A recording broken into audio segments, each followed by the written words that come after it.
আসসালামু আলাইকুম। হ্যালো আপুরা ভাইয়ারা, সবাই কেমন আছেন? আজকে আমি রান্না করছি কি ছোট মাছের চচ্চড়ি। এখানে মাছের মাথা ভোনা, আজকে শর্টকাটে রান্না করবো।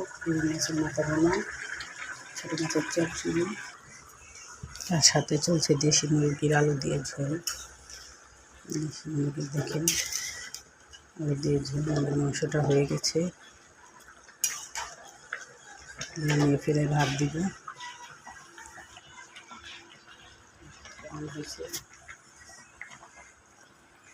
দেশি মুরগির আলু দিয়ে ঝোল হয়ে গেছে, সবাই দেখতে পাবে।